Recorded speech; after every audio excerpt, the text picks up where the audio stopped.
press the record button, okay, because we will want to record this.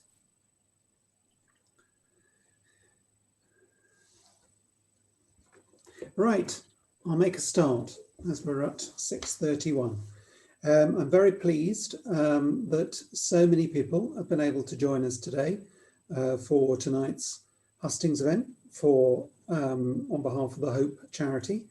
We have a panel of speakers here from all of the main parties who have offered to speak and give their time willingly tonight and to take questions from you, the general public, on this most important of topic. For those who don't know me, I'm Robin Burgess. I'm Chief Executive of Hope and Hope Enterprises, and we've been working in Northampton for 47 years trying to tackle issues of poverty. And for us, poverty is the single thing for which we exist as a charity.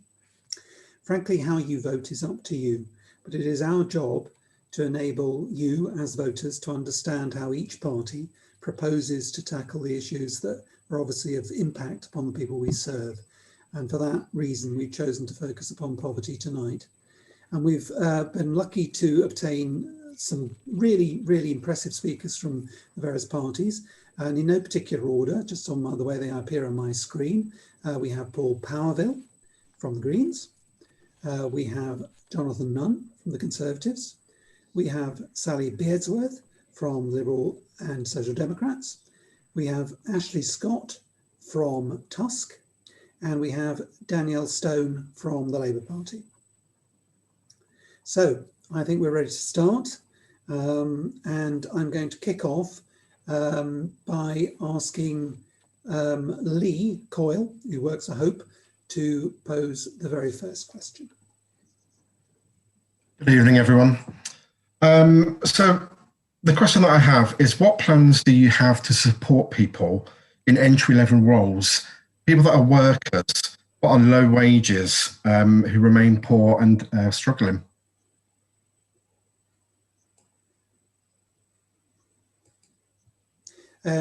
So in no particular order, Sally. Hi Lee, nice to see you again. And you. Yes, I think really and truly what we've done in the past, it shows you what we would do in the future. In fact, when the Liberal Democrats were in power, we actually built Oasis House and also down into the dog kennels that we put at the back to accommodate people, to try and get them off the streets and into accommodation and moving on into further accommodation once their problems have been solved. But also we need to look at the bigger picture. I think poverty affects not just young, but it affects right the way through the spectrum to old. And I think a lot of people these days are really struggling, especially in the older generation, with bills like the council tax. And I think what we need to do is actually lobby government to make sure that we actually stopped paying council tax and actually do a local income tax, which would be far, far fairer and far more evenly distributed and probably would bring in more revenue. The government is stepping back all the time, costing the ratepayers of Northamptonshire a lot more money in these days, and very little is left to do anything other than statutory, which is very, very difficult, because these are the things we need to do. We need to help youth, we need to help older people, we need to get people who are working to have the right sort of help. Poverty is defined by the very fact that it isn't enough money to live on. And basically, that's what the problem is. People need more help on the lower end of the scale, to actually, the ones that work, the ones that go to business, they need more help to actually survive, basically.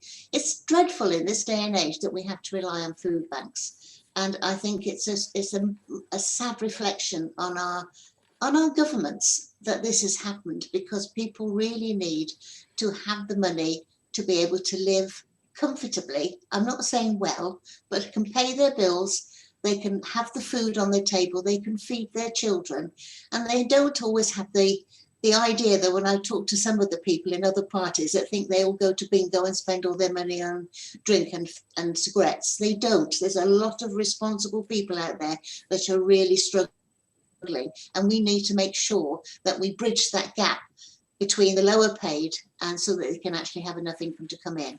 And that's something I would put high on our priorities.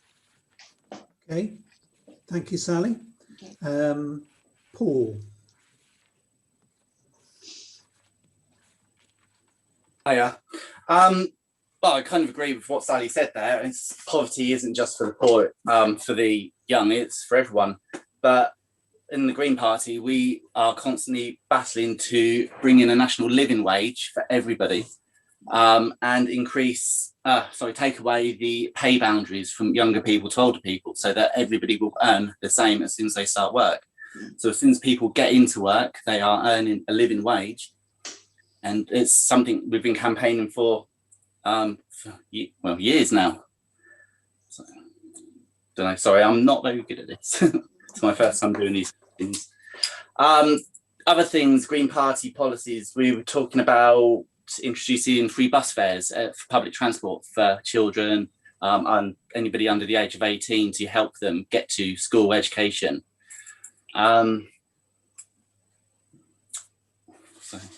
So trying to stick with like the younger people side of things there. Don't know. Can we move on? Thank you. Yeah. That's fine. Well done. Yeah, we realise that not all of you as experienced as each other in this. Yeah, it's my first time, I'm sorry. Well, thank you very much for joining us. Yes. I just reminder to people that they can put observations and comments in the chat if they wish to. Danielle, would you like to go next? Did I hear the question properly? Was it about how we're going to support people who are poor even though they're working? Yes, basically. Right. Yeah. I think there is quite a lot that can be done at a local authority level. And I'm really keen that we have councillors elected who will make sure that that happens. So one of the things that the Labour Party and the Labour group locally is really very, very passionate about is local authorities developing an anti-poverty strategy. Mm-hmm. So what that would mean is that every service, every department, every strand of the local authority would need to produce a strategy that outlines how they would support people who are poor, help people, prevent people from becoming poor, and support people out of poverty. And the reason for that is because you often find one service area and one department doing something that impacts negatively on another one, and in the meantime creates huge issues for people. And we want to stop that happening. So I think that's a really, really important thing to happen. And Cambridge is a really good example of where that has happened. The other thing we want to ensure is that our new authorities are living wage foundation employers, so not the national living wage. This is a much more important benchmark which lifts people out of poverty so that nobody should get paid below the living wage foundation living wage. I think it's really, really important that the local authority helps people maximise their income and helps people reduce their debt. So we used to have a service provided through funding from the local authority by community law, which did exactly that. And that funding was taken away. And the loss of that funding has meant that residents are missing out on £7 million worth of benefit that they are entitled to. Now, you know, this is outrageous. And that would be an easy win, I think.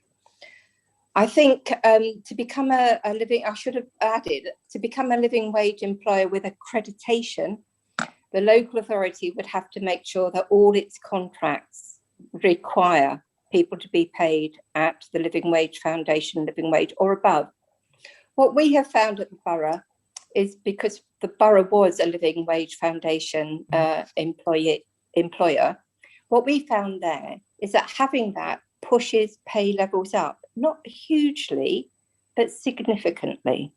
So we think that's really important. So I would say anti-poverty strategy, the Living Wage Foundation, and an income maximisation strategy, just to start us off.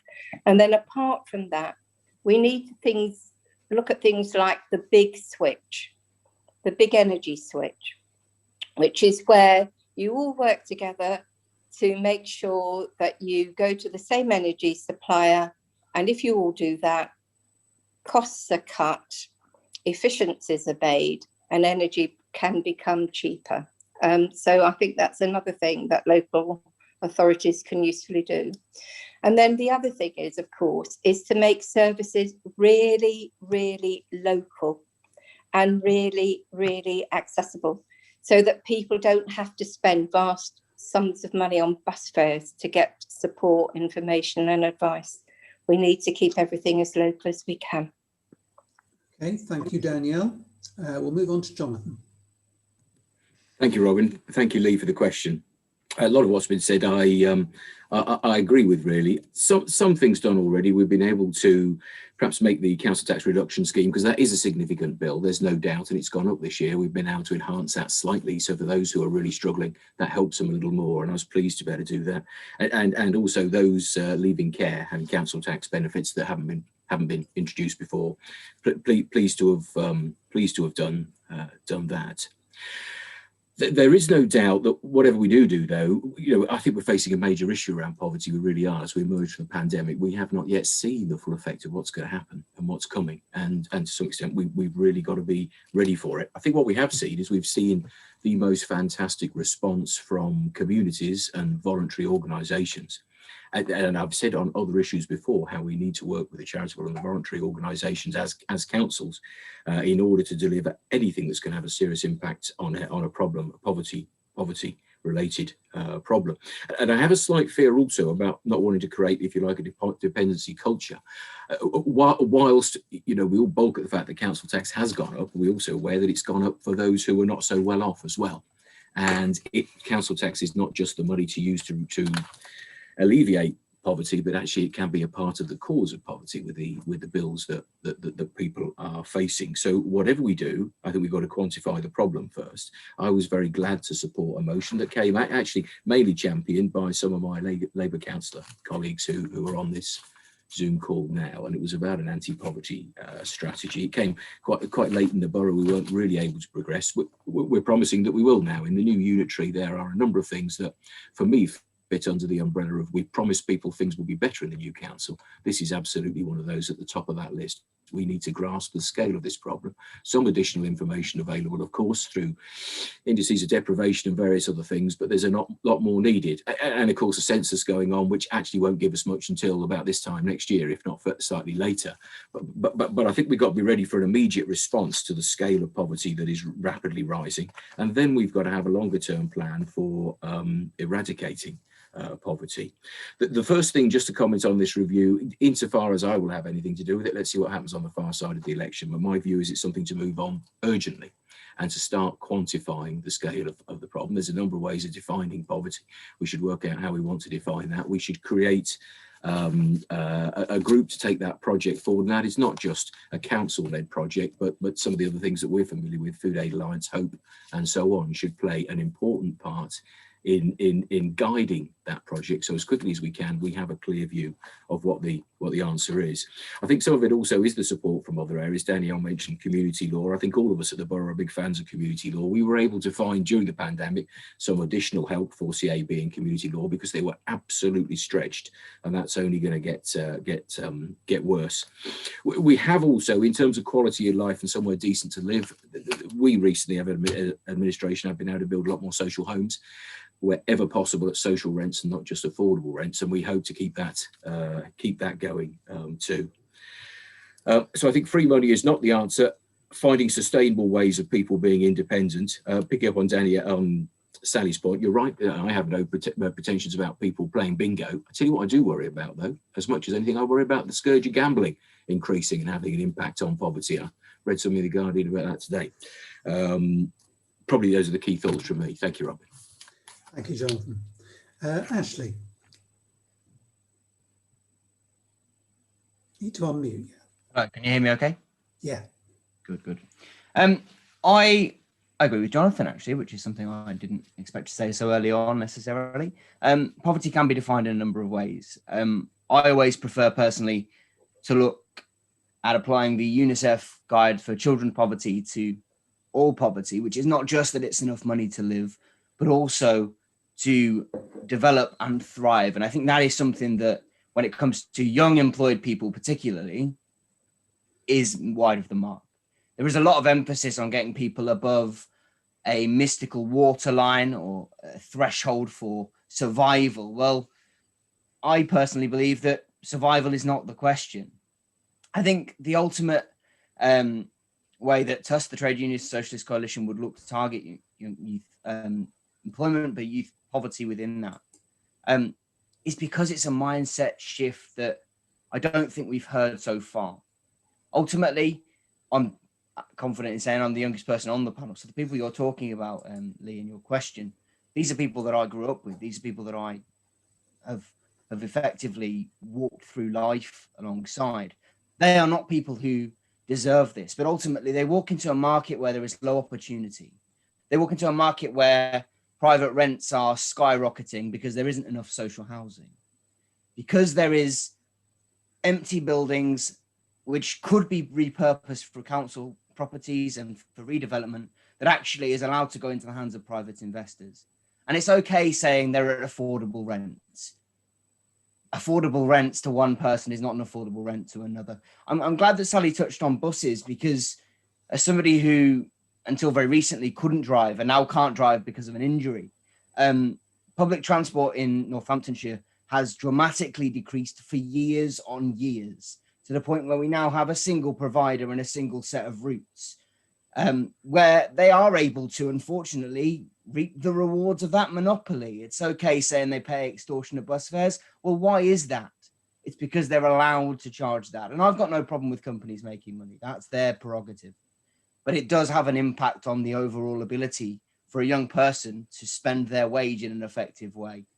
The other way, of course, that the TUS candidates like myself would look to empower people and look to allow for that sort of addressing of the poverty situation is to stress the importance of union power and the importance of collective bargaining. The reason that youth wages are the way they are, the reason that these issues that affect all employed and unemployed people, of course, but in particularly with reference to your question about young employed people who may be looking to move out of home, may be looking to effectively use that degree that they've incurred countless £1,000s worth of debt to accrue, and walk into a job market that has a requirement for them to have experience and yet does not provide the ability for them to gain the experience that they require to tick that box. That comes from collective bargaining, that comes from organising, and that's why you require not only sort of passionate candidates, but also active candidates who will get into the community and understand these people. I think the question from some of the council candidates we've seen who were sitting councillors is a lot of them have touched on what has been the case so far. And my question, I suppose, to people who would be affected by your question, Lee, is simply is what has gone to date good enough for you? That's all I've got to say on that one. Thank you. Okay, Ashley, thank you very much. Thank you for all the candidates for that first question. I'm not going to go back to the initial questionnaire because we need to move on and get through as many as we can. I would like to move on now to Anya, who's Chief Executive of Restore. Good evening.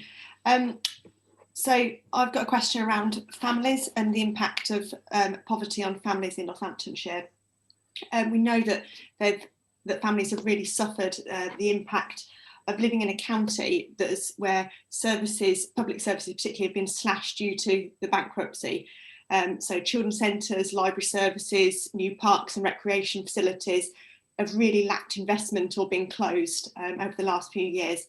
And many charities like our own at Restore Northampton have offered a lot of support to families who have been in need, and but without any support from funding from the council. We know that the lack of these services significantly impacts those who are in poverty, particularly low income working families, and those who are marginalised, such as those awaiting immigration status.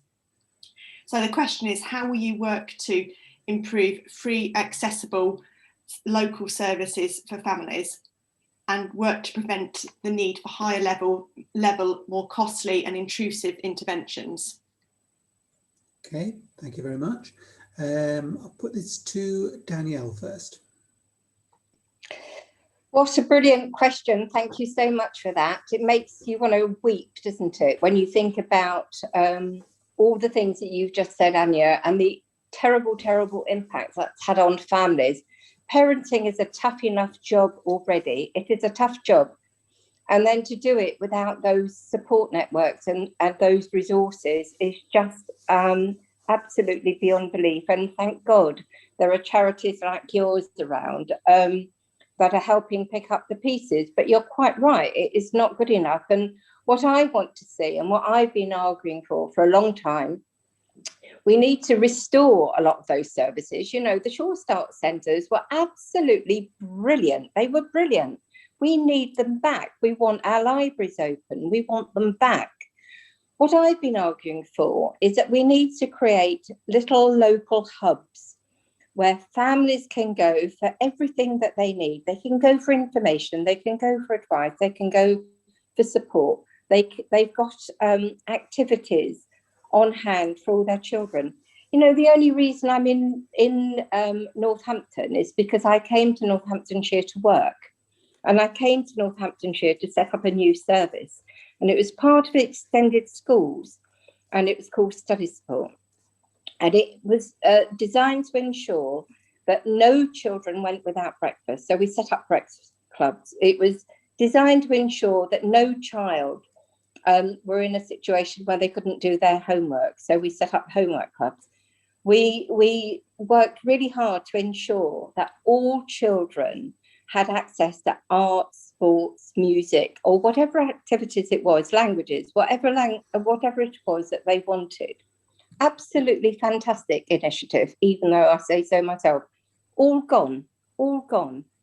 And it was an absolute delight when all of that, the Sure Start centres, extended services, the libraries, all of that, supporting families and preventing breakdown earlier on. And what we have now is a really, really costly, really inefficient service at the final stages of family breakdown. So we have more and more children coming into care.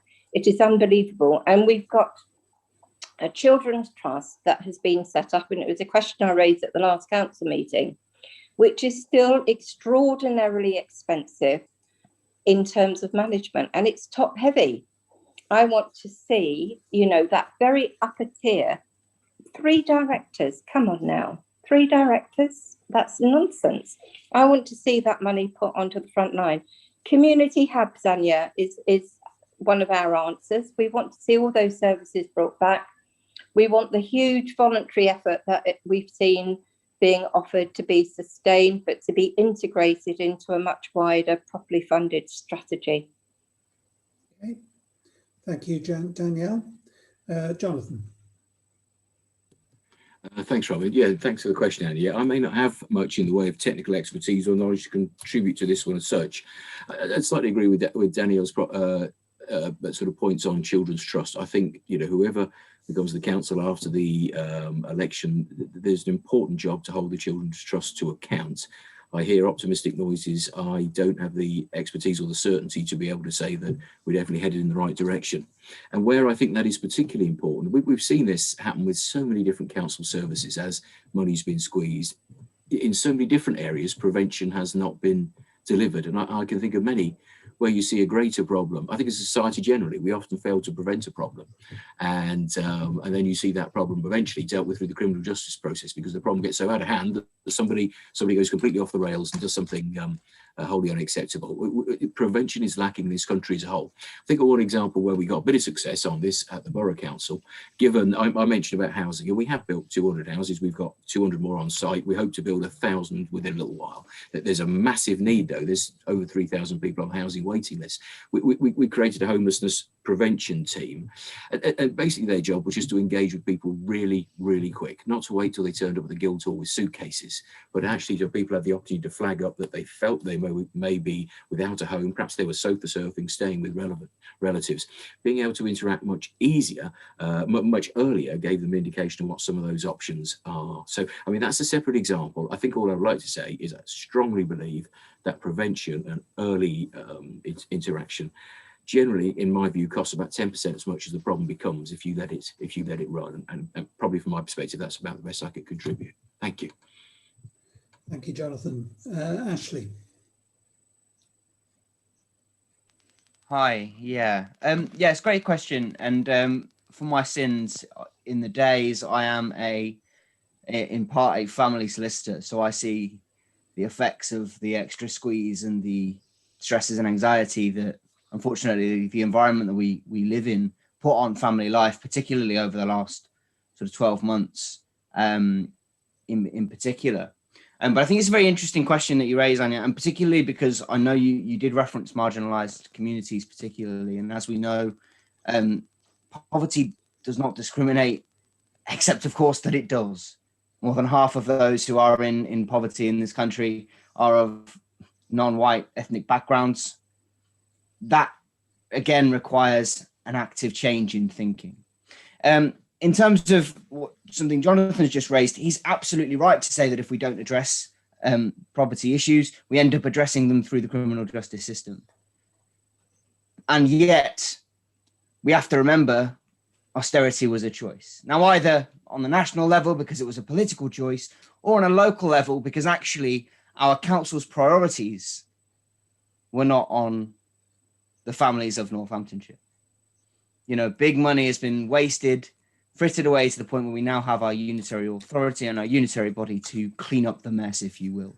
It's important that, of course, we remember that as we look at what we can do for families.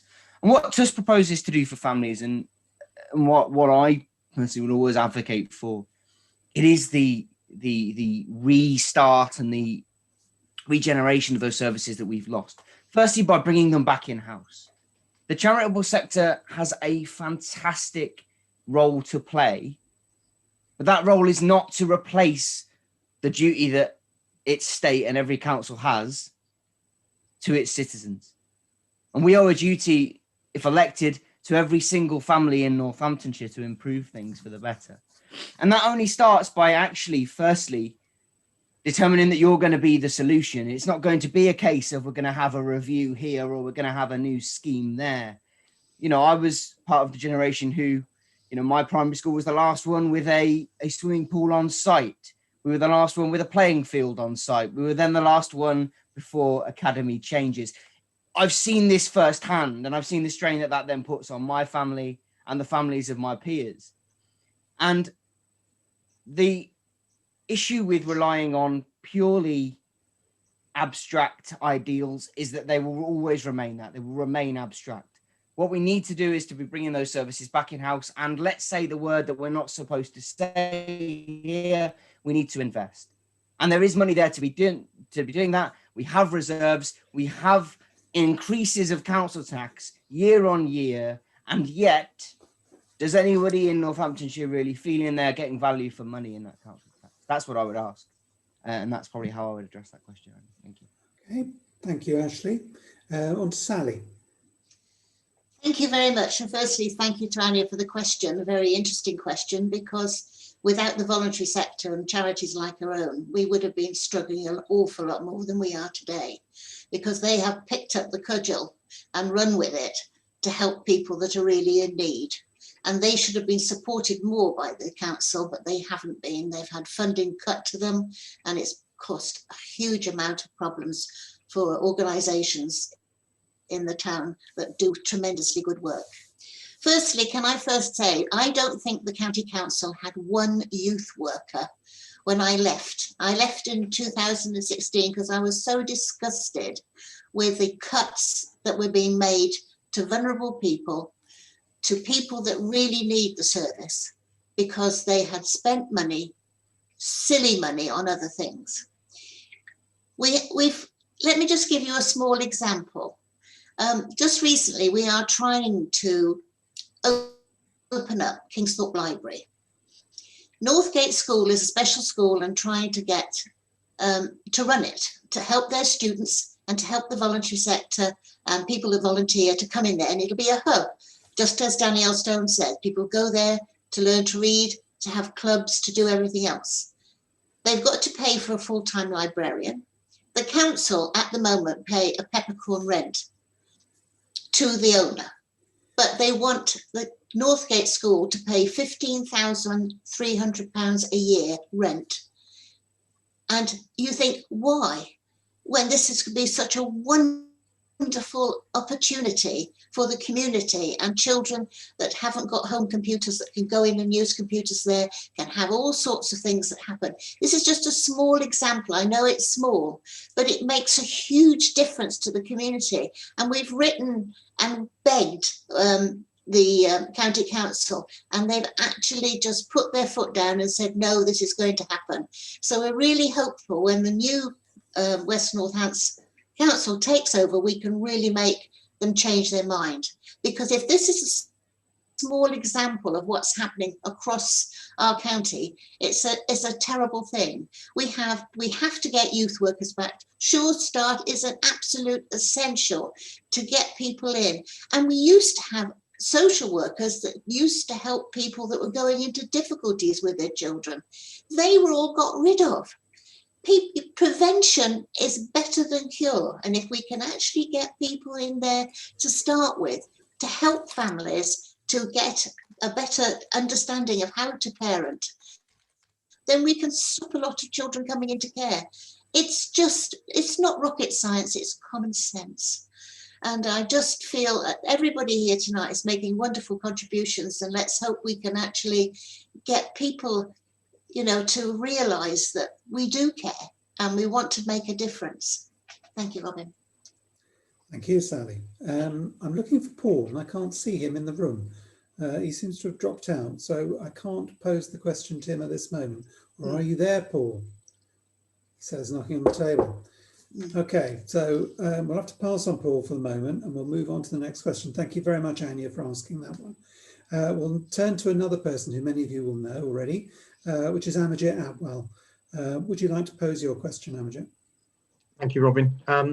So due to the pandemic, funding was made available very quickly for existing food banks or organisations who could set up a food bank. So the group of food banks are now called the Food Aid Alliance in Northampton. But as we're now coming out of COVID, funding has already started to be cut and in some cases is no longer available. Therefore, the number of food banks, they're going to have no option other than to close their doors. So how does each party propose to support these food banks or the beneficiaries that still desperately need this service? And from my perspective, I can only see the demand for the service growing as we're coming out of COVID, which is going to make it very, as I say, difficult for these food banks to continue. Thank you, Amajit. Right, first on the list is Jonathan.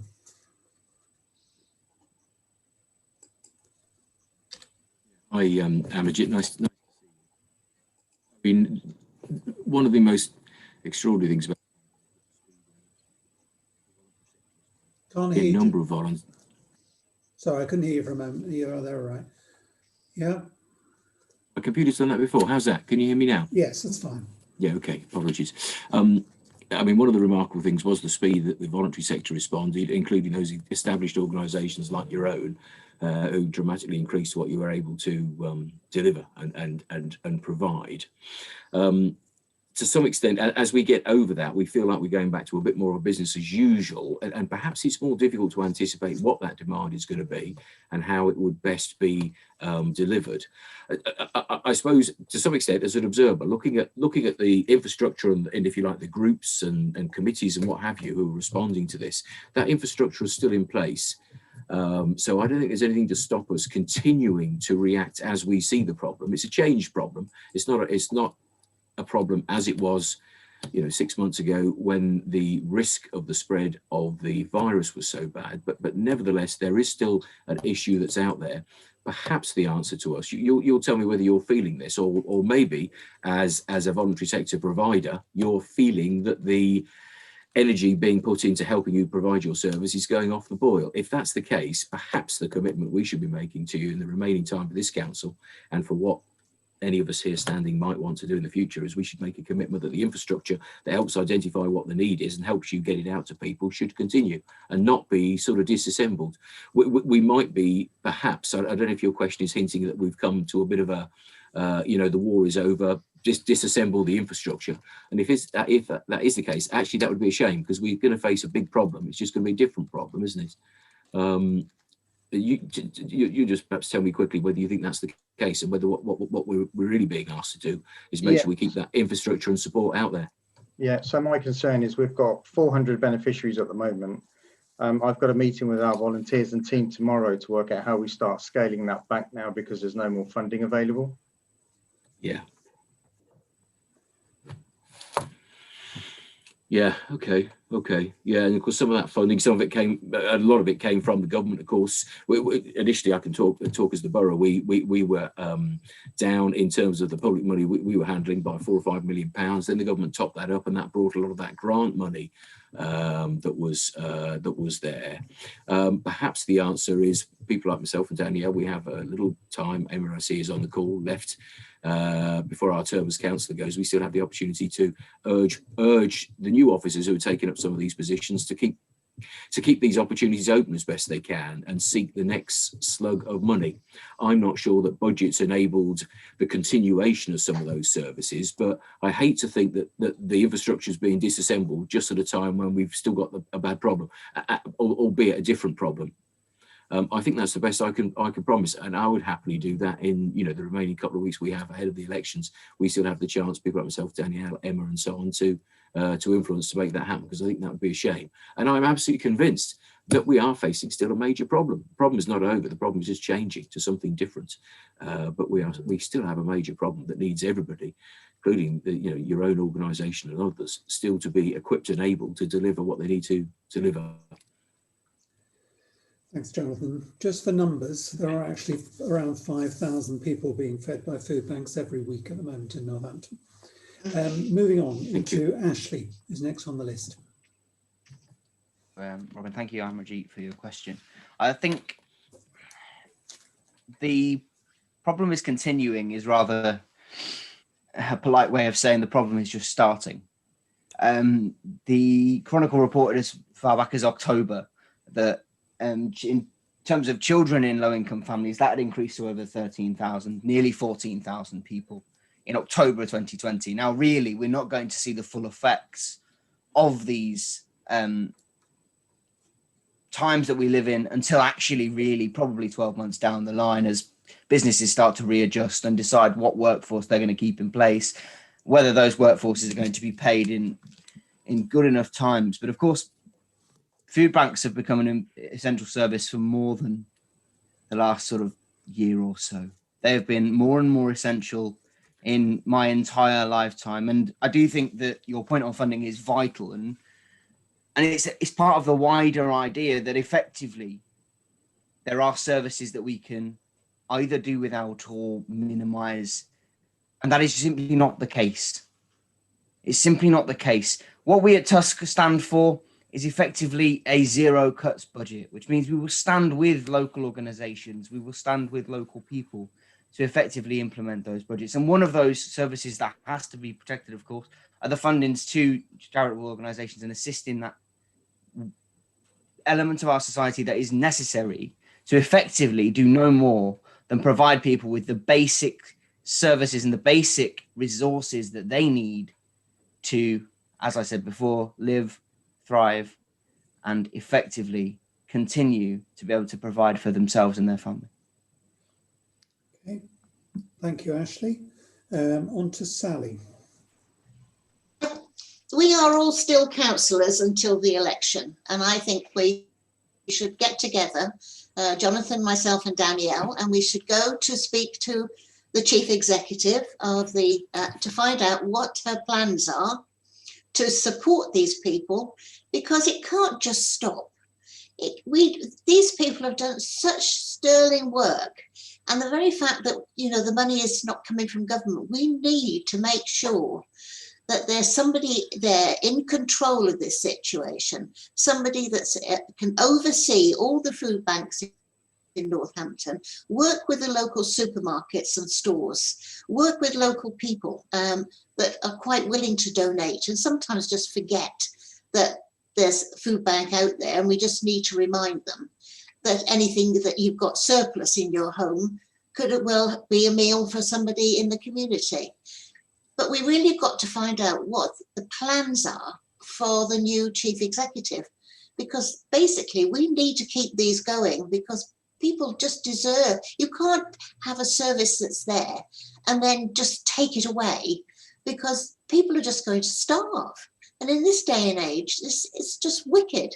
So I think if Jonathan and Danielle and a few other councillors who are still councillors get in touch with Anna Earnshaw and find out what she's proposing to do and make her contact these people, because just because we've got a lapse in between becoming ex-borough councillors and before we stand for the unitary, these services need to be functioning. These people have done wonderful work and they need to be supported now and into the future. And I think this is the best way of doing it. So I will ring you tomorrow, Jonathan and Danielle, and we'll see if we can get together and go forward. This isn't a party political. This is purely common sense sort of politics to get people fed when they need to, and the help given to the people that have done the good work over this dreadful pandemic. Jonathan, did you want to say something very briefly there? Yeah, and I don't want to get more than my fair share of time, Robin, but actually it's to agree with that. Very happy to. I'm proud of that at the borough. Actually, you know, Sally, Danielle and myself, along with other colleagues, we have done things together.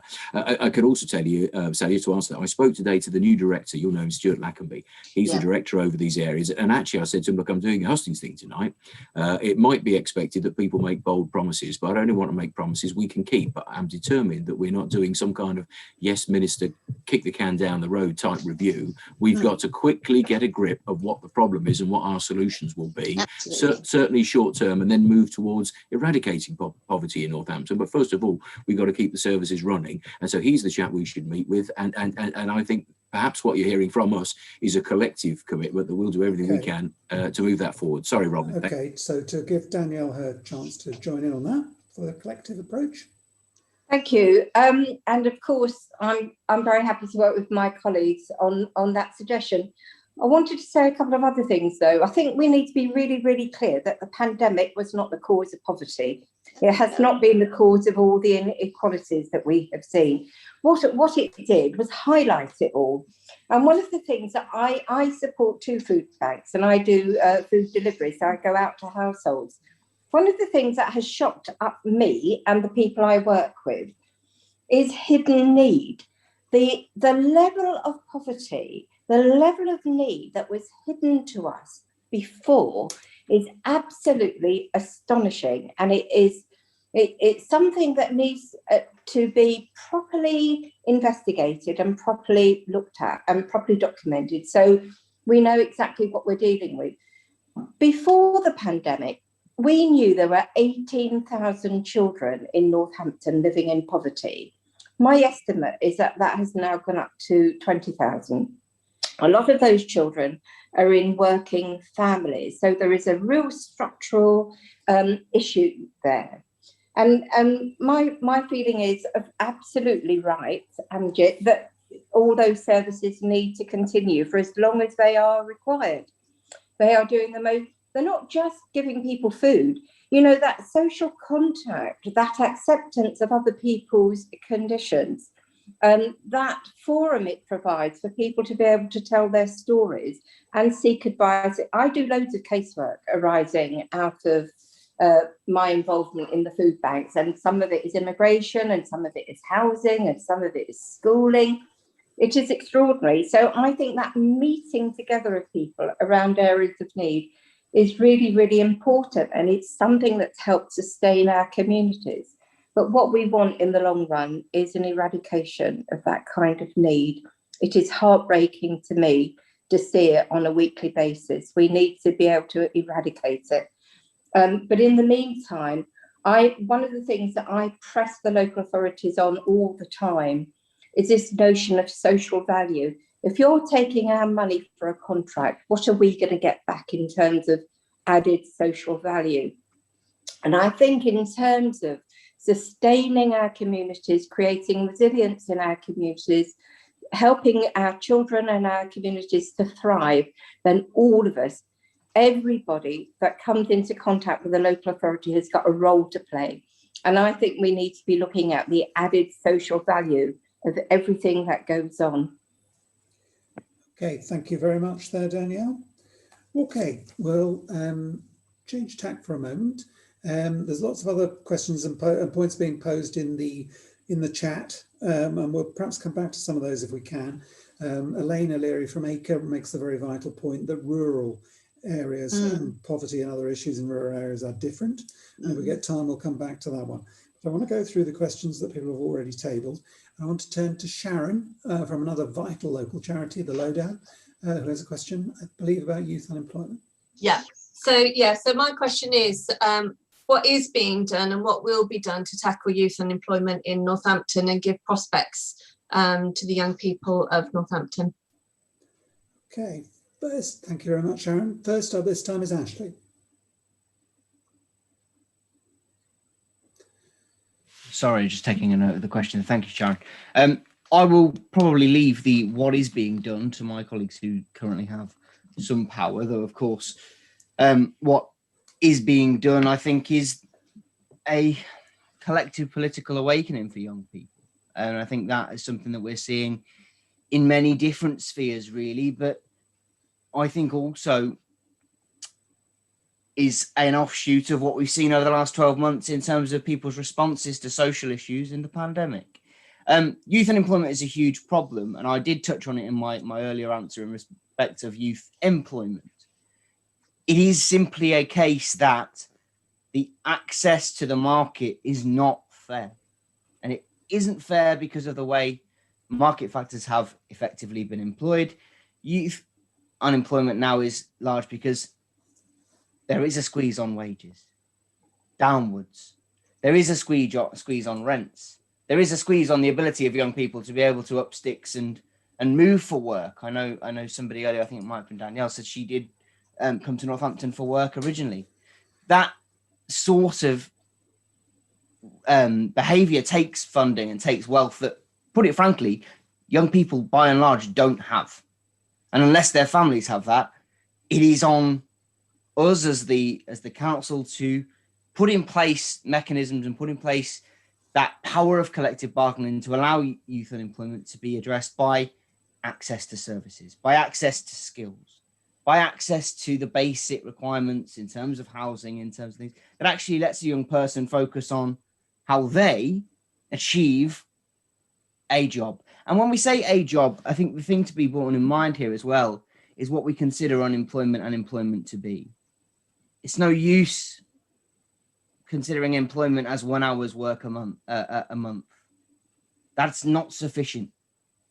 It's okay saying we're unemployed, but if they're unemployed in minimum wage jobs working 1 day a week, what can that achieve for the young person? It's probably fine when they're 16, 17 and still living at home or with carers. Probably isn't fine when they get to 21, 22.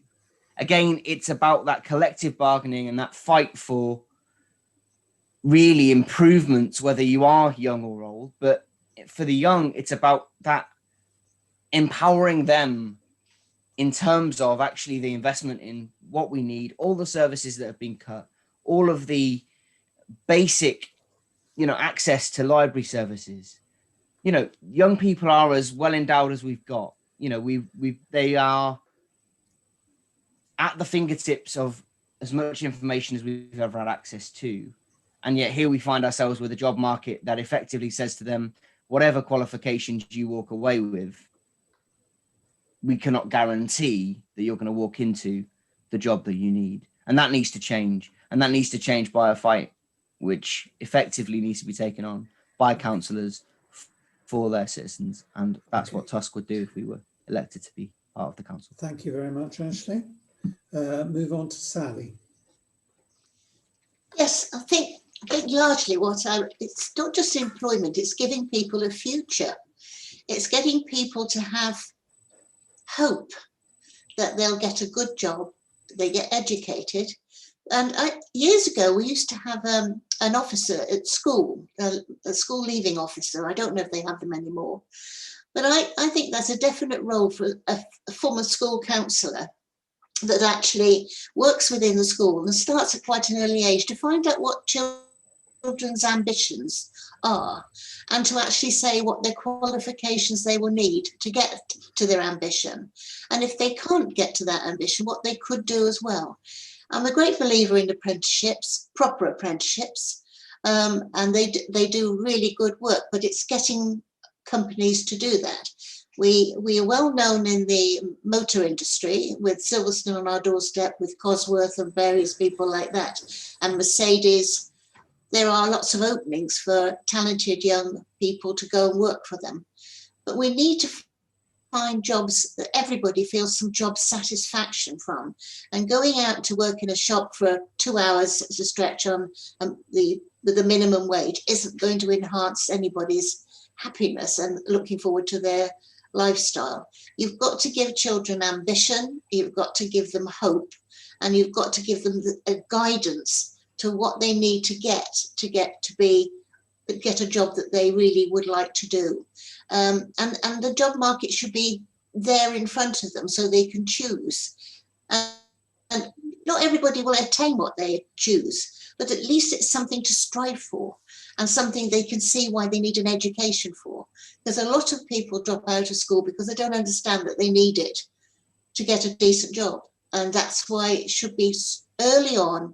We're looking at what children's expectations are and helping them achieve it, and putting in place the help and support that needed, and working with local companies to actually get apprenticeships going again, as they were years ago in my day.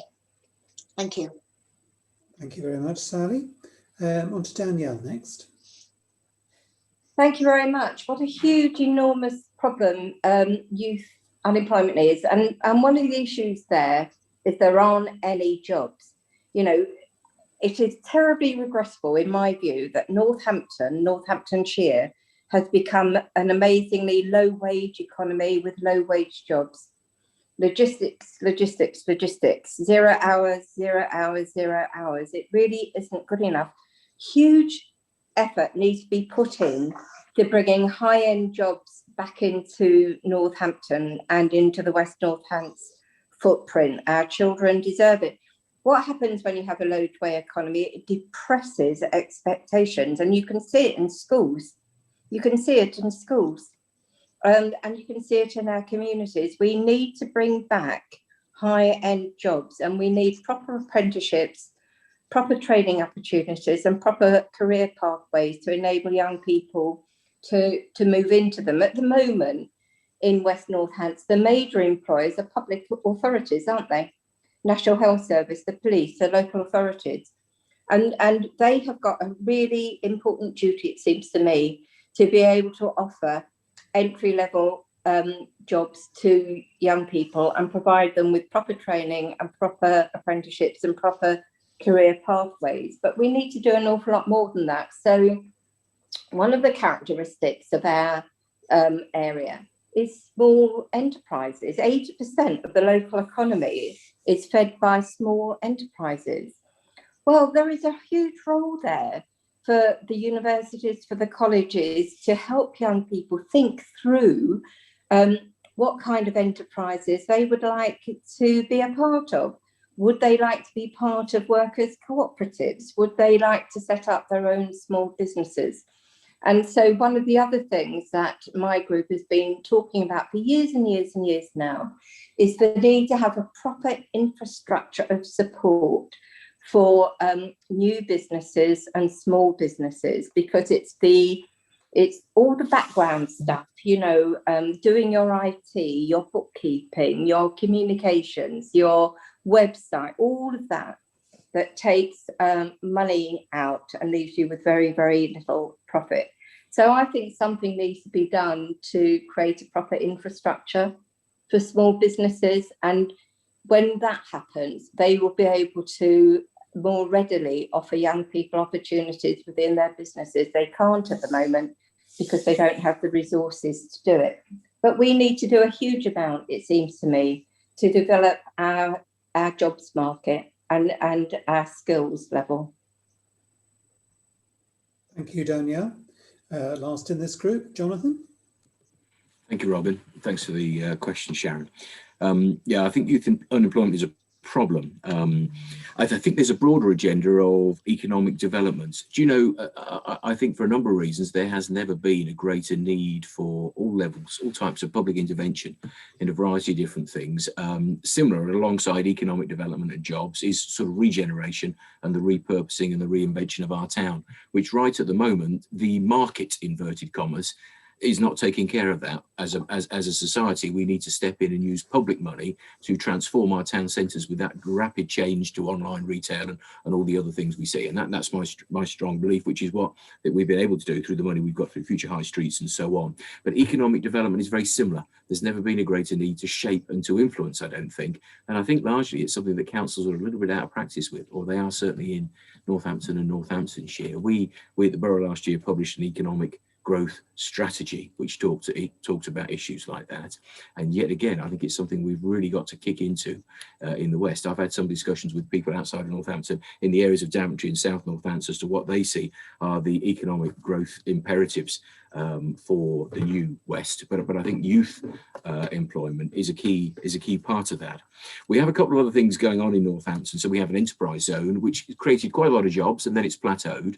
So there's a current scheme going on to bring some of the undeveloped sites into a position where private investors can come in and bring in jobs which I hope will be of decent quality. I do share to some extent Danielle's concern, although I see a lot in logistics these days where it's not people pushing trolleys, but actually it's technicians and engineers. So I hope that will be the increasing movement with logistics and so on. We have just, and inconsistent with Dave's comment in the chat actually, we have just been successful through the Towns Fund in getting £500,000, which is funding for skills and social enterprise development fund. We've got, you know, a strong story to tell, I think, on social enterprise, and we certainly got strong ambitions, not just on my councils. I'm talking about, you know, across the whole of the town, there are many people pushing the social enterprise agenda. That will lead to grants for young people who are intending to start social enterprises or be part of a social enterprise. And then other things that I think as a council we've got to do, as we come together with one council, with both the county that runs the sort of education side to agree, accepting what people say about academies, of course, we've got to make sure we're working as closely as we possibly can with the colleges, you know, with Northampton College, with Malton College, the vocational colleges, and supporting young people as best we can. Thank you. Okay, thank you, Jonathan. There was to have been a question in particular from somebody who was due to have been here who has dropped out, which was specifically about the disproportionate impact of unemployment within the Black community. And I just wondered whether any of you randomly, if you like, from the speakers want to make any comment on that disproportionate effect upon youth unemployment. I do, Danielle? if I mind. There was something that I meant to say that I didn't. And so I want to address that as well. The comment I wanted to make and didn't was about the skills, talents and experiences our young people have got, that they have already got. And multilingualism is one of them. And I feel so strongly about this, that when I meet young people who may speak 2 languages, they may speak 3, they may speak 4 or 5 languages, we have provided them with a social context that doesn't value that. And so they downplay it, and they don't get their exams in those languages, and they don't put it on their CVs, and they don't offer it as part of who they are. These are young linguists in our communities. And I feel really, really strongly that a sound economic development strategy for our area would look at the skills and resources our young people have got, including languages, and would seek to build on that, because it is an extraordinary offer. If you want companies to come in and invest in Northampton, to be able to tell them we have got a ready base of multilingualism here, where young people can help import and export and negotiate across boundaries and within our communities as well. A huge resource. Talking about other issues to do with the way BAME communities are negatively impacted all the time, it's an absolute disgrace. And we need to be more diligent in how we collect the data about that and how we measure it. So, for example, we asked at the last budget setting meeting for the US Northampton authorities to start looking at the BAME wage gap. So we look at the gender pay gap. I think we ought to be looking at the BAME pay gap as well, so that we really understand what the position is. And I think where BAME communities are really disadvantaged, it's again because what they have to offer and what they are bringing and what is special about some of those communities is completely ignored and completely undervalued. And we need to take stock of that, and we need to have a proper evaluation of what it is our communities have got to offer, and we need to help them develop that into other opportunities. Okay. Any of the other candidates want to join in? Can I just very quickly. Basically, we have free schools in Northampton that do excellent work, and they just need to be expanded upon as well to encourage all ethnic minorities to have that ability. And as Danielle's right, they have a lot of skills that they don't appreciate even themselves. And I think we need to make sure that we give them the confidence to move on and learn things. I think that's a huge part of it, is they don't feel as though they are worthy. I don't know why, because they are. And I think that's a bit of a problem in this day and age. So I think we've got the Black Lives Matter now, and we ought to be building on that and making sure that everybody gets an opportunity. But I think sometimes learning together is the way forward, and I think it will happen. But it's like everything, things take time. But I agree with what Daniel said as well. Okay, Ashley wanted to come in as well, briefly. Yes, I did, if that's okay, just briefly. I know why, Sally. It's because they're told that on a daily basis. Black and ethnic minority communities receive that from the media. They receive that constantly. It takes a shift. I agree with what you both said. I think there are skills there that are underutilized or underappreciated in the wider market. But the other problem, of course, is that we don't live in a society where everyone has equality of opportunity, whatever we may like to present to the world. And whatever the Sewell report seems to say. We've had two reports into institutional racism in this country, the Lammy report and the McPherson report. Stephen Lawrence Day on Thursday, and we'd all be minded to remember that. There are countless pieces of evidence that shows the disproportionate effects on Black and ethnic minority communities, that the institutional structures that give rise to the poverty that we are discussing here today, that the impact that those have. And, they go down right as far as to the position where people from Black and ethnic minority communities have changed their name on CVs to make themselves better employable. There has to be more than just an acceptance of, we need to do some encouragement here, we need to do some encouragement here. Actually, it takes a shift in almost the moral and political underpinning of the council to aggressively pursue equal opportunities for all, and not just for those to whom it suits or may look catchy for a television or newspaper article. That's all I want to say. Thank you. Okay, thank you, Ashley. Jonathan, did you want to say anything on this one? I wasn't going to, but I will. Again, sort of agree with what everybody said, really. Look, I suppose we all, do we know what the answer is to this? I don't think we do. At worst, we might fear, or certainly hope not, but we might fear that a lot of this is out and out prejudice, whether it's overt conscious prejudice or subconscious prejudice or whatever. We just don't know. I'm really interested in what Ashley said. I thought it was really interesting, the general sort of, if you like, I don't know, you call it the media message or whatever. But I tell you what, we need to solve it. We need to solve it not just for the people who perhaps could be considered the victims of it, But actually, it's holding us back economically, isn't it?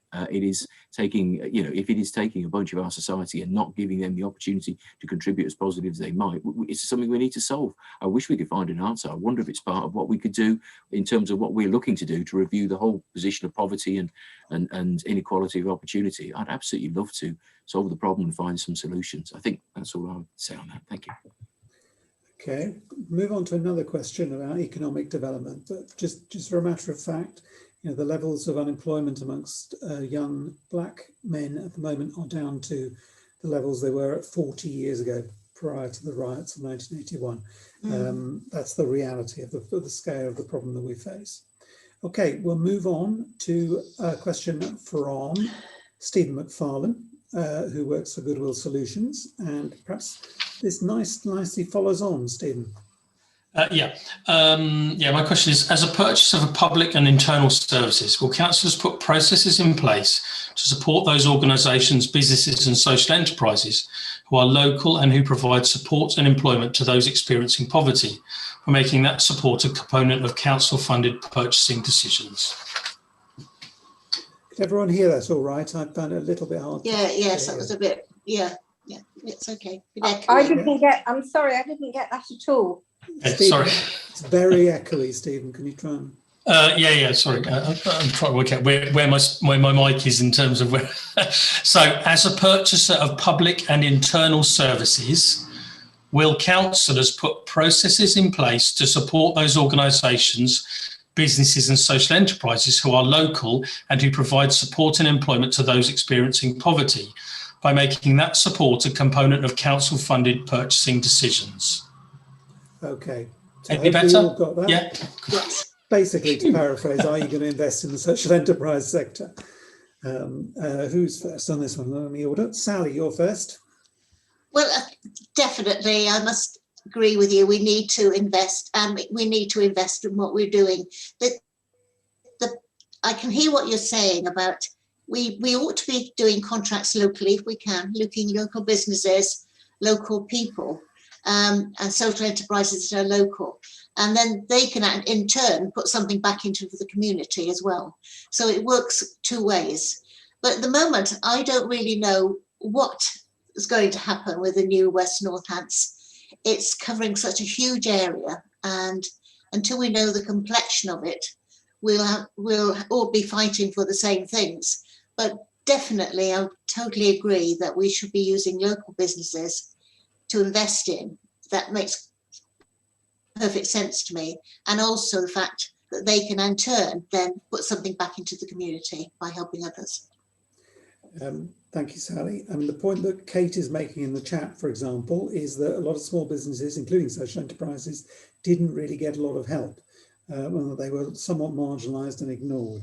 So I don't think anybody got any help in the last council, to be honest with you. Okay, well, let's keep on factoring that into your answer as well. Danielle.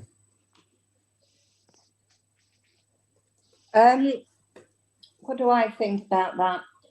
There is a national movement called Keep It Local that we've been promoting as a group of councillors, because I think it meets a lot of need. So my view is that we need to support our local enterprises, we need to support our SMEs, and we need to do that in a variety of different ways. And one of the outcomes of doing that is that we develop a healthy and hopefully a green economy, because I think we haven't talked about climate change at all here, but that's the other kind of, alongside poverty, that is the other emergency that we are facing. And I think developing the local economy, which is seen as pluralistic and diverse, is really, really important. And I touched on some of that earlier on. So I think we need to be looking at infrastructure and how we support in terms of infrastructure, as well as in other ways. And I really do think contracts ought to be given locally. And I think what we ought to be doing is to try and make sure that our money is kept locally, because that should be how we help regenerate our towns and our villages, and do it that way. But I think there is also other aspects to it. So I think people working through social enterprises are close to the ground. They're close to where the need is. They have a greater understanding of how things happen. And so one of the other strategies that my group has been advocating for so long now is one where, whatever the issue is, the people who need the service and the people who can provide the service locally design it together.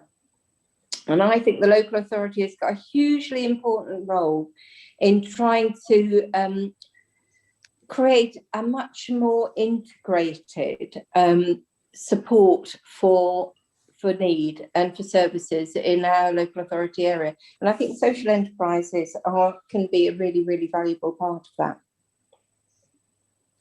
Thank you, Danielle. Jonathan, you're next. Thank you. And thanks for the question, Stephen. I think, look, without a doubt, nobody can say anything other than, buy locally, reduce the carbon footprint, get local people who care. My experience as well is when people are working in their hometown, they to some extent do a better job. You know that it's your own local community and so on. You apply yourself to a job in a much better way. You get more bang for the buck out of a supplier who's based locally. Another thing I'd say is pay them quick. Not always been the best thing the public sector have done. We've started to measure that in the Borough Council, and we have strict measurements on the number of invoices paid promptly. Within 7 days, for example. Goodwill Solutions is such a credible organisation that you may not be a good example for this, because my understanding is that you're credible in every way, and what council wouldn't want to deal with you. I know that at the borough we've had relationships on lots of different levels. Of course, actually at the outset everybody says buy local. What often then happens is, why are you using them? There's a lot of challenge around procurement. People challenge everything. With the fundamental basis that you should get the best use of public money. It's not unusual to see people try and pursue a buy local policy and then get criticism that they could have got better value for the public purse elsewhere. So it's never that simple and perfect as it is. But my thought, there's probably more we could do to support local companies to become, if you like, registered suppliers, approved suppliers to the council. And perhaps that's something we should have another go at with the new council starting off now. Okay, thank you. Thank you, Jonathan. Ashley.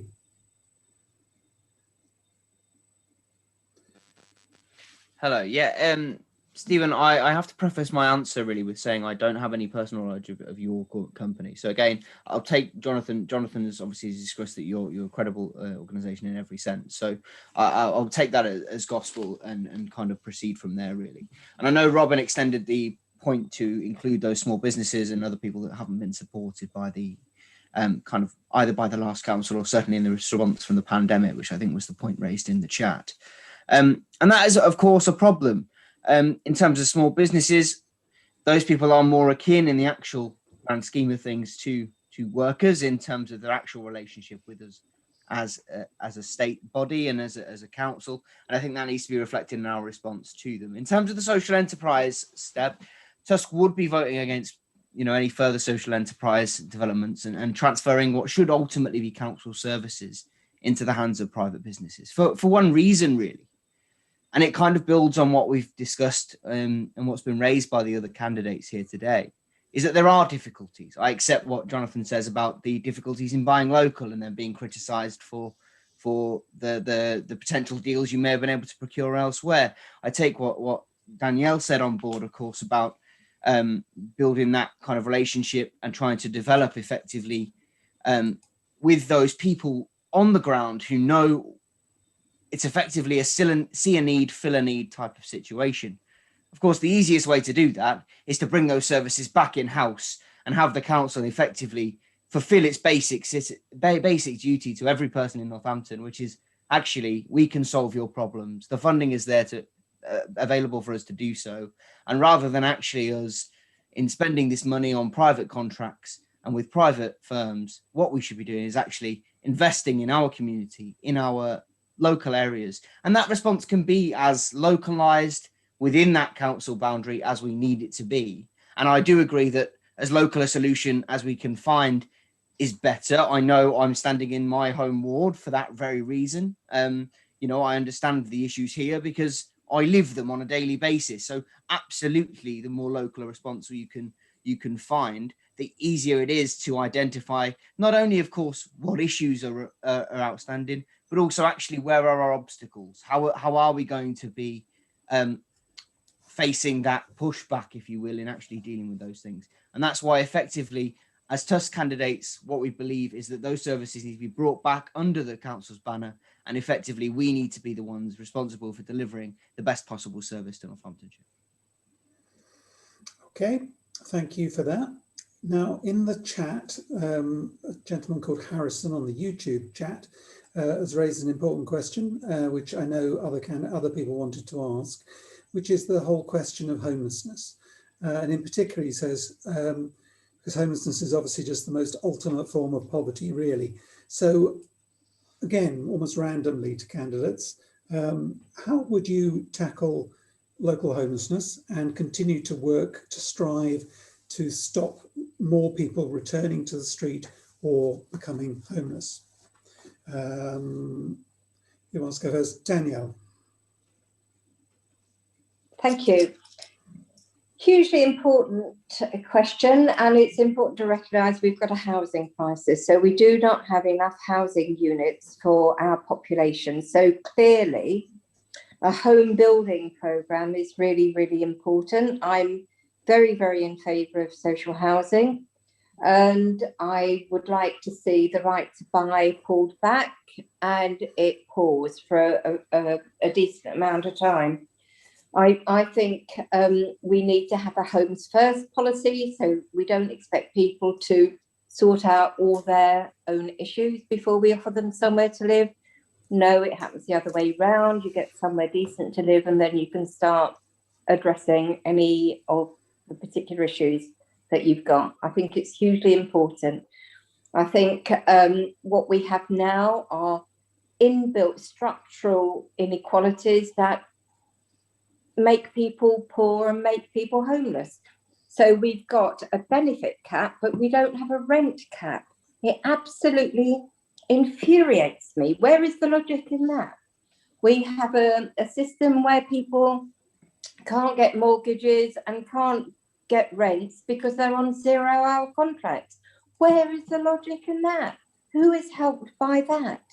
We need to get all those kind of basic things sorted out so that people don't become homeless, and once they are homeless, they have the possibility of finding somewhere to live. We've always advocated having a social lettings policy. It's been borough policy. It's never really properly happened because of resource issues. I think we need a social lettings agency so that we can acquire empty properties and bring them back into use, and we can do some work within the market to make it fairer for people who are renting, because I think they get a really bad deal. I think we need to do far more as a society to help young people get on the property ladder. It's almost entirely impossible for them to do that now, and that isn't very good either. So I think there's loads of things that we can do. But one of the things is really we need to build more houses. Thank you very much, Danielle. Jonathan next. Yeah, thank you. And again, I agree with a lot of what Danielle said there. I mean, on the house building, it's quite serious stuff. You know, the council built 8 houses in 20 years. I think it was 8 or 12 or whatever. We have built. We have, and some of this has been changes, lobbying the government to be able to impact the way we can borrow to fund housing and so on. And the other thing we've done, and I think these things, you know, I call them at the borough cross-party things that we've worked up together and we've delivered together, the buying back of ex-council houses. We bought up, I think it's about 30 odd now, which, you know, increases the stock. It is a serious battle, but the housing side is an important side. There are big buildings, ex-office buildings being sympathetically converted, like Belgrave House, the demolition of Berkeley House behind Seoul Central, which looked awful really, and now will be a beautiful development called the Roof Garden. So there is lots of progress on that. We just need to keep push and push to keep it going really. We learned a lot of the pandemic. I think the whole, if you like, homelessness professional area, be it councils, be it charitable organisations. We had a model. So in Northampton, we had a day centre and a night shelter type model operating with a bunch of other small bits of support. And I think one of the things we learnt is, because of the need to get people in to hotels, having a front door you can close with your own privacy, not a night shelter dormitory, having perhaps a telly to watch, and you suddenly, I think people got a greater feel for what getting their life back on track could be. It meant that they could get more intense support and so on. I'm still not quite sure we've got the mix of who's delivering that and how, right? And colleagues at Hope Centre know that. I think there's more we should do to be working more closely with the charitable sector. But the councils are making progress on that, I think. And I think there's more than enough to get back into on the whole poverty agenda. What we mustn't lose sight of is lots of reasons why people are on the street. And whilst, like Danielle, I agree with the housing first policy, I think there's a lot to be said for that. That's partly what we learnt in COVID. Get people somewhere of their own, with their own door to close and to build their self-respect. Homelessness, of course, is a mental health problem as much as it's a housing problem. And I'm always concerned as to whether the level of support on that side, with the great expertise that's particularly available in the charitable sector, is put to good effect as much as it could be. That is the real thing. Yes, we need to build houses, but actually we need to address the dramatic circumstances, be it divorce, bereavement, gambling, or whatever it has that's caused somebody. You don't see people sleeping rough without having gone through, either had or have acquired serious mental health, perhaps a drugs and alcohol problem as well. And it's getting the treatment of all that right as well at the same time that concerns me, I think. Thank you. Ashley.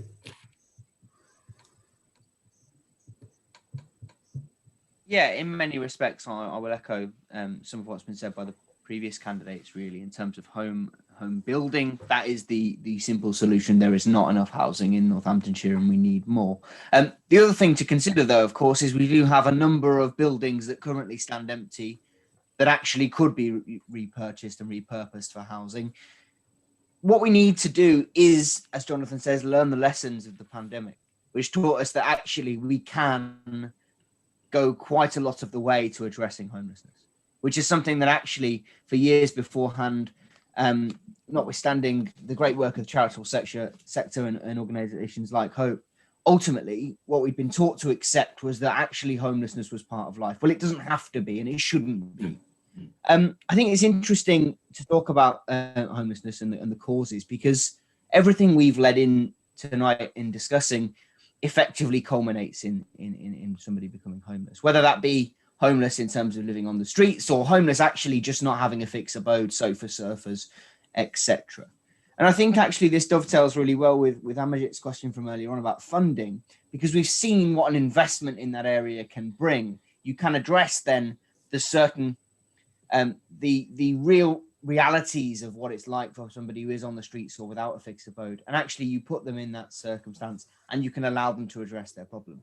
But we do have to address it, and urgently, because ultimately the other crisis that of course we have as a consequence of the kind of rise in poverty and all the issues that we've discussed, and indeed as the pandemic effects start to take full hold, is that we do have a crisis in mental health brewing, as we already have in many respects, because mental health services, not just for, of course, the homeless and people without fixed addresses, mental health services for all are dramatically failing and have been for quite some time. Access to mental health services is insufficient, it's underfunded, and frankly, it needs a top to bottom readdress, really, to target what is a rising crisis of mental health. Because ultimately, as Jonathan says, you can see these individuals, homeless people who have developed mental health problems, either through being homeless, but actually the concern, of course, is that if you have people with untreated mental health issues, dependency issues, addiction issues, ultimately the effect that has on their life, their day-to-day lived existence, pushes them one step closer to that cliff edge, be that through homelessness, be that through breakdowns of relationship. Whatever that is, that needs to be targeted, root and branch, if you will. And again, that just takes the investment, the wherewithal, and actually the acceptance that realistically what we've got currently does not do enough and does not target good mental health, good ability to live, but actually to go beyond mere survival and into actually living a prosperous and thriving life in all respects. Thank you, Ashley. Last but not least, Sally, and this will be the last question, so that'll be the last comment. If you just a couple of minutes, Sally, and then we must close. Okay, thank you very much. Can I just say that when I came down and joined your organisation for a very short period of time, I noticed the tremendous camaraderie between all the people that come into your place. There is, and they almost a dependency on each other. And this is why in some respects I built Oasis House, and I'm glad I did, because it means that there's, although they've got their own front doors, they've got similar people around them with similar issues.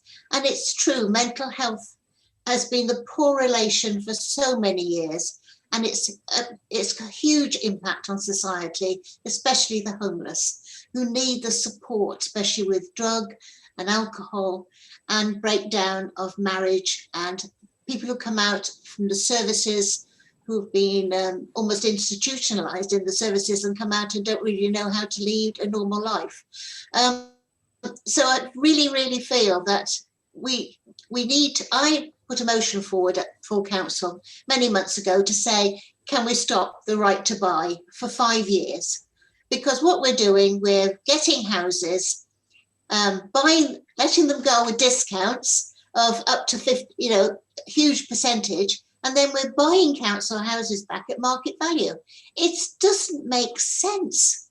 And if persistently governments haven't done this, and we really need to stop the right to buy so that till we catch up with our homelessness and our problems with that. But I think another place like Oasis House should be built where there's support there and they've got each other, because if you take them away and put them in a flat on their own, they will gravitate back to the street because they want the support of their friends. And that is the big problem. So for a start of build another Oasis House, maybe 2 or 3, get the mental health up to speed in this county and actually help people who are homeless get back on the right track. Thank you. Thank you very much, Sally. And thank you to all of our panel. Sadly, Paul had to leave at some point, which is a shame, but thank you very much to everybody who's spoken tonight, to Jonathan, to Danielle, to Sally and to Ashley. I think it's been a great event, and I think you've all communicated incredibly helpfully, I hope, to the audience. Thank you for everybody who's posed a question, and thank you for everybody who's either here still in the room, as it were, or is watching at home via the YouTube live stream, which we will make available on our website. So thank you, everybody. Use your vote wisely on the basis of what you've heard today, and say goodbye at this point. Thank you. Bye-bye. Thank you, Robin. Thank you, everybody. Bye. Bye-bye. Thank you. Bye. Bye-bye. Bye, Bye. everyone. Thank you. Bye-bye. Thanks for organising it, Robin. I thought it worked well. I mean, I've never done it before. We live and learn. Yeah, it made a change. Yeah. Thank you very much anyway. Thoroughly enjoyed it. You going, David? Yeah. All right. Brilliant. Yes, I've got the recording. Thanks. Muted. I didn't realise with the live stream that I had to speed it up. You're muted. You're muted. Louise. We're still live on YouTube.